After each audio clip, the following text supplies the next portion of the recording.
Welcome to Being Humankind, with your hosts Brian, Mike, and Neely. We explore what it means to be human in a time of disconnection.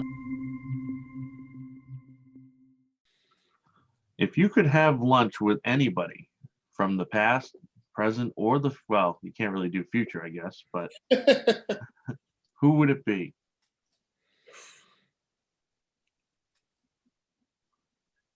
There's so many. You know, my buddy Jeff is he proposed the same kind of question. It was just like, if you could have poker with 10 guys, have a poker night with 10 guys, who would they be? And oddly enough, almost everyone I picked was a comedian. But that's a really hard question.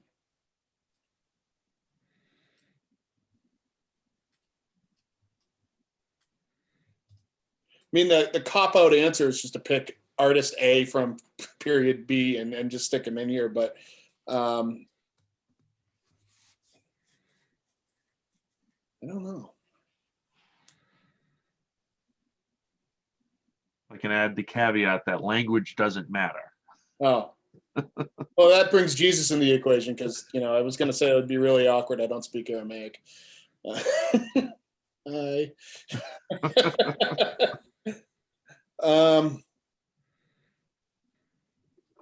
I'll even say why it's hard, because I've thought about this question before, and I still have.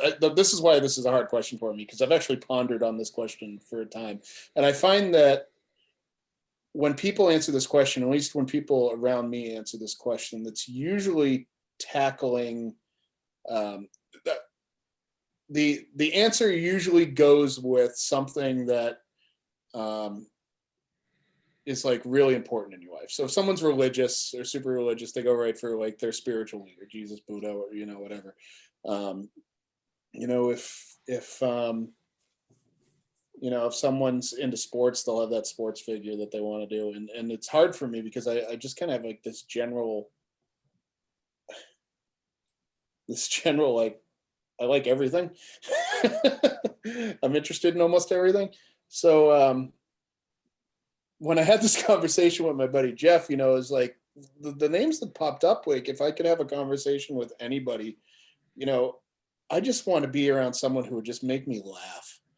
You know, and like I think of like Groucho Marx. Man, would be amazing, like just to sit and let him chew me out and just bring something to the table and just have one night of being with one of the people in life whose like whole meaning of existence was to make everybody feel good. You know, so it's a really odd answer, but yeah, I would say people like that. I'd say to cop out and do someone. Yeah, you know what? I'll give you an answer, and it's going to be a really odd one. You know, right now at this moment, if I could have a real conversation with anybody in history, I would actually pick Robin Williams, and I'll tell you why. Because he was an artist, he had his craft, he was absolutely hilarious, and he was unbelievably human, and he tackled a lot of things that we don't associate with him on a superficial level. You know, right away. I mean, he was clearly depressed and you know, got over a lot of really tragic things in his life. You know, he got over substance abuse. He did all this other stuff, but at the same time, he just like he had the ability to put it aside and just make people happy.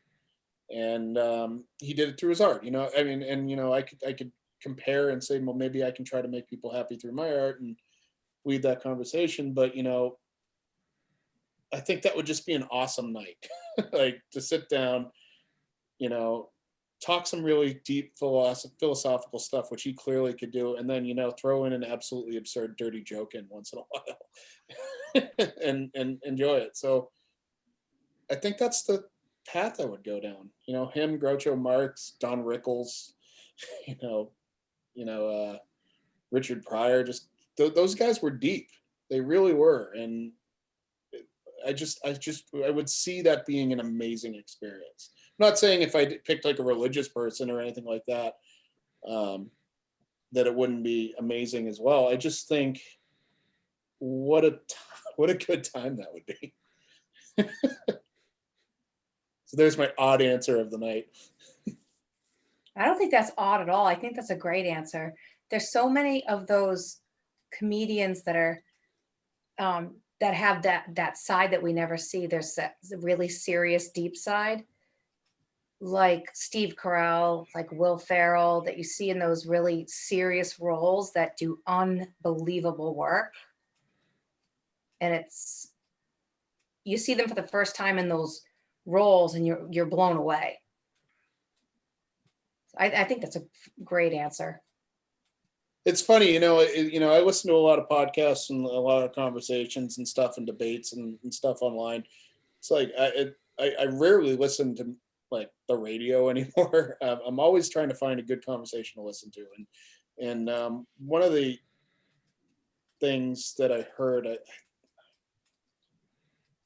I forget who it was. I don't think it was Joe Rogan. I think it was someone else. But they were talking about like how the great comedians of life, also and the great musicians in life, and even some of the great artists in life, all struggled through immense pain to get where they were, and they used that pain to get to be that good, And there's this great story of Groucho Marx that like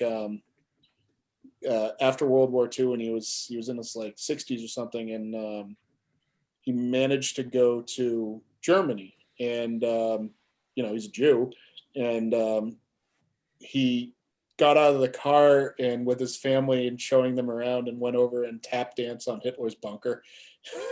And he considered it like one of his great comedic moments in life, and he made sure that no one took a picture and no one did it. He just wanted to tap dance on it because like of all the pain that had gone through, it was just his way of getting back at it and just conquering it one last time. I thought that was a beautiful story. And, that guy was in a league of his own when it came to comedy and stuff. So now I'm thinking, do I go to him instead of, well, anyway, I'll cheat. I'll say both of them. One conversation, two people. There's my answer. There's no cheating. So do you draw back to the pain from being bullied in your art at all? So I don't look at it as a painful experience anymore, honestly. I looking back at when it happened, yeah, it sucked.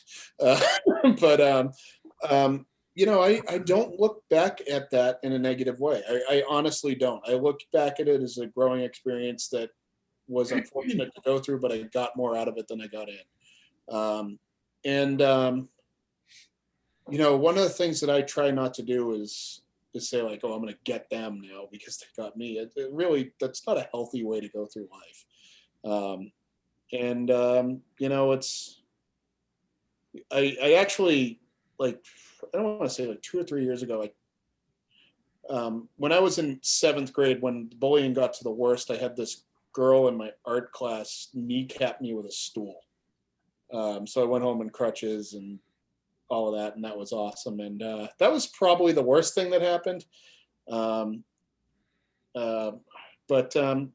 decided I was going to look her up and just say like, hey, I hope you're doing well.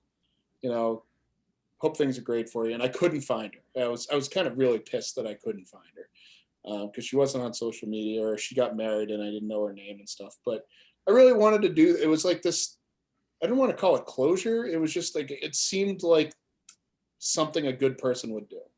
And I want to be a good person. So I tried to do that. So it's very hard for me to look back at that sort of thing in a painful way. I mean, I really came to the understanding, when I really started diving into myself and, coming to grips, I really like that idea of Jung and the shadow and embracing the crap part of your life and coming to grips in terms with it and coming to a truthful understanding of it. And, I realized that like, yeah, I guess it's going to sound kind of sound mean or kind of harsh, but you're like, hey, Ryan, guess whose fault it was that you got bullied? It was yours. You know, you let it happen. You didn't control the situation. Why don't we learn from this so that it doesn't happen again? And that's kind of the way I look at the crap parts of it. I truly, honestly don't look back in anger, which is actually more of a struggle when people around you do. You know, I have people who like still will be like, you remember when that kid was an ass to you? And I'm like, I don't know. I don't care. You know, I hope he's fine. You know, like I'm not that guy from what's that Billy Madison who's just got the checklist. You know, that's not me. You know, younger people will have to look up that movie, but yeah, I don't see like pain coming from it. I think it's another reason why I don't do that with my art is, for the most part, I've tried to keep myself from being financially lenient on my art. So I get to choose what I paint. I've told people no. And I've told people come back in a year, you know, because I'm working on this. This is what I want to do. And most of the time I have a very specific meaning in the work that I'm doing, unless it's a commission.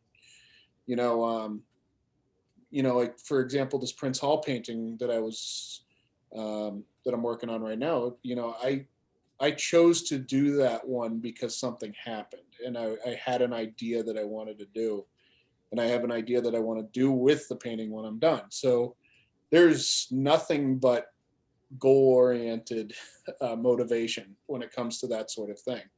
And that's kind of why I do it on the side, because I don't want that feeling of, oh crap, if I don't finish this, I'm not putting food on my table thing. My life has not gone down that road. And which is, you know, it's, you know, thinking out loud, you know, it's probably one of the reasons I'll never be a truly great artist, because like if you look back in history, like the great artists didn't have families, they didn't have a job with health benefits, you know, they created to survive. And I'm never gonna, well, God willing, I'm never gonna be in that situation. So the edge is off me, and I don't think I can compete with that. You know, a friend of mine who's a guitarist, Chad Jeffers, he has a podcast, and he was giving advice to young musicians, and he said, you know, like, here, rule number one, you know, or it wasn't rule number one, but he's like, here's a rule: don't ever accept a job that has health insurance if you want to be a great musician, because it's going to distract you and it's going to make you comfortable, and when you're comfortable, you're never going to be great. And you know, I decided to be a professional artist after I was comfortable, you know, and I'm very comfortable, you know, it's like not monetarily wise, but like, you know, I like being at home with my kids. I like working a 9-to-5 job and then building my studio and going in it at night and doing what I want to do. Which doesn't make me a great artist in that sense, but and under no circumstances could I point to any piece of art where I was just like, kids in high school, you son of a bitch. This will show them. There's time. Yeah, I'll get to one. The next painting is of a bully beating the crap out of his bully and holding a scepter or something. Yeah.